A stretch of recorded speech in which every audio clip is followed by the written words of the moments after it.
Hey guys, I'm finally out of school and I don't know, I'm just gonna do some reading. Still reading Death, but hopefully soon I can move on to one of my library books. Alright, first we have A Little Life by Yana Giara. Probably butchered the name, but yeah. It's a very popular read. I think it's very sad, I've heard. Supposedly similar. I mean, it sounds similar to The Secret History by Donna Tartt, but I'm not sure. Next is Demons by Fyodor Dostoevsky. Probably also butchered that name. It's about a political murder in Russia in 1869. It's a very dark book, I guess. It's supposedly a classic.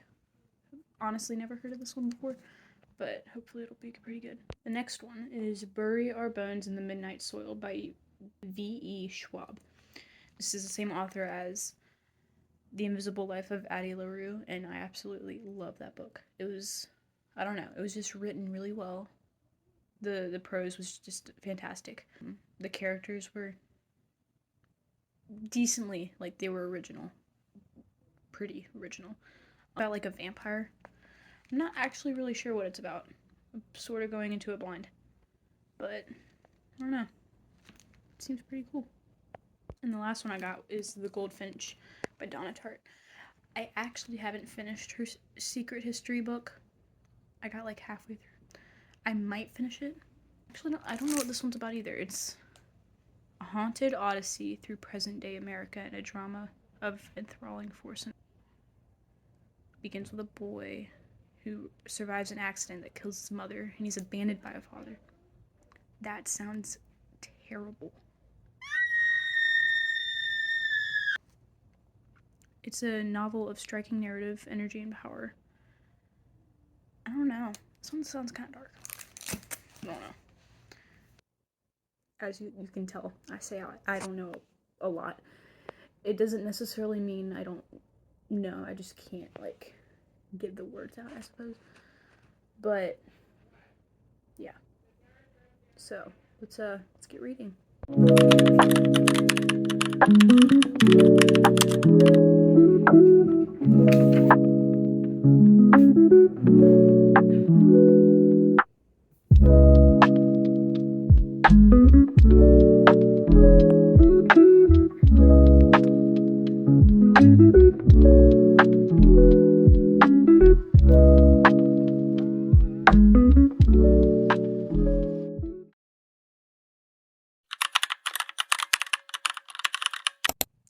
So it's right about 7:30 now.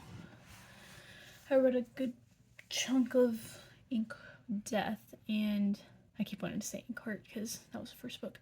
I have a pretty bad headache, so I'm just gonna stop reading for a while and I suppose just talk about what I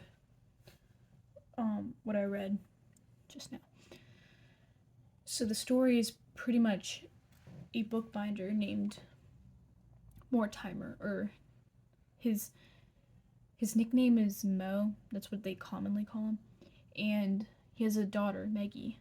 Well, I don't want to spoil it, so I'm gonna give you the plot of the first book. So Capricorn turns out to be this bad guy from a whole other world. He's from a fictional world. And it turns out Mortimer is the person who read him into the world. It's like it's sort of a magic, I guess. It's a very like magical realism book. Like it's not like an epic fantasy or anything. It's very simple. And yes, it turns out Capricorn comes from this story called Inkheart. And when Mortimer read aloud Inkheart, Capricorn came out of the book and his wife got stuck inside the story. So yeah, that's pretty much the whole like first 50-ish pages. And they go to the aunt's house, whose name's Eleanor. You sort of don't like her at the beginning, but she grows on you later on.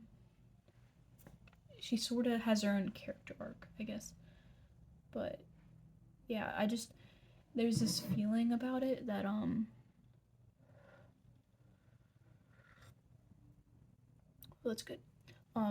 It's like cozy, and the book of childhood imagination, I suppose. It takes me a while to like collect my thoughts, so I have to like there's gonna be a bunch of edits, like probably on this because I'm like stuttering. So yes, Inkheart is literally one of my favorite books of all time, and always loved that sort of cozy fantasy vibe. That's like it's not too intricate that you get lost in the first 150 pages. It's long, but it's very easy to keep track of, and I don't know, it's just so enjoyable. Like it's one of the books I could read over and over and it'd always be a 5-star. The first and second book are like way better than the third, but the third is still a solid like 3.75 or 4-star. I take a co-op called Classical Conversations, and it's probably like the best education I could have asked for. It's very cultured subjects, like for example debate and logic, which is like reasoning, and they both help me and like all the other kids besides me like logically reason things out before saying things out loud.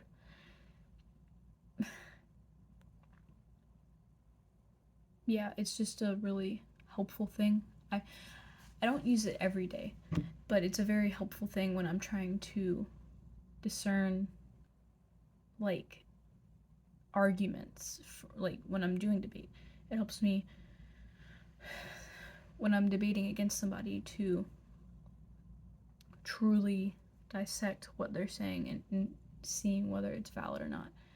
And in debate, it helps logic to really speak it aloud, I guess, like tell others your thoughts.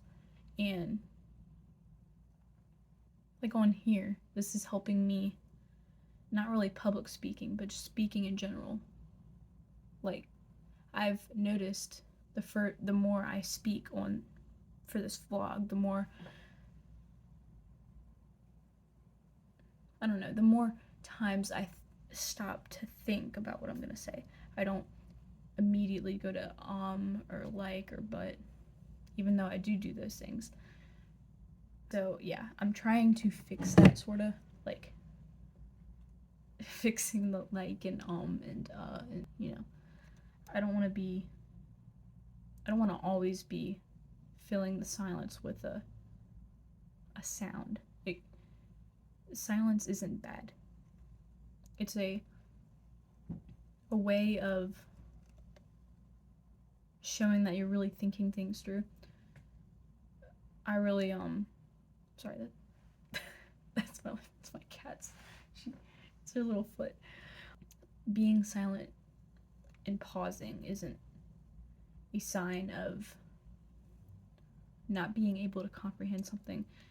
It's truly the opposite. You're trying to comprehend it, and you're just doing it in a more thorough way. And then there's Latin. I do Latin technically, even though I get why we do it. It's just, it's so hard. It's like there's so many exceptions, so many rules, so many things to learn. So while I do sort of, like, almost not at all, I sort of keep up with the lessons and everything, but I mostly focus on my Spanish, my athletics that I do, like soccer and swim team. It's just not my favorite part of the classical education. Everything else I rather enjoy, including the debate and logic. And this year we're doing British literature, which is very enjoyable to me. I like all things British. I like all things literature. British literature, what's not to love? We read Beowulf, The Canterbury Tales, and Sir Gawain and the Green Knight so far. I'm not a huge fan of A Knight's Tale. That one, it's one of Geoffrey Chaucer's Canterbury Tales. The writing style it's great. It's profound and everything. It's like I'm actually not sure who was born first, Chaucer or Shakespeare, but they're very, like, similar in style, and did really enjoy the Gawain. It goes over noble deeds and bravery and chivalry really well. You know, all those manly things. Yeah, it was a great book. And how you, like, it really went thoroughly through how a man, or anybody, should follow through with their promises, even though it's something hard. Like in this case, this dude literally chopped off the Green Knight's head and promised to meet him to let the knight repay Gawain with the blow. So the whole book, he's just like, you don't really hear him terrified, but you really get the sense that he is. Like, he thinks he's gonna die, but still he's honorable and does the right thing. I don't know, that was just my favorite book. So yes, let me go do some writing. I'll probably just chill for the rest of the evening, drink my tea, and I hope you guys have a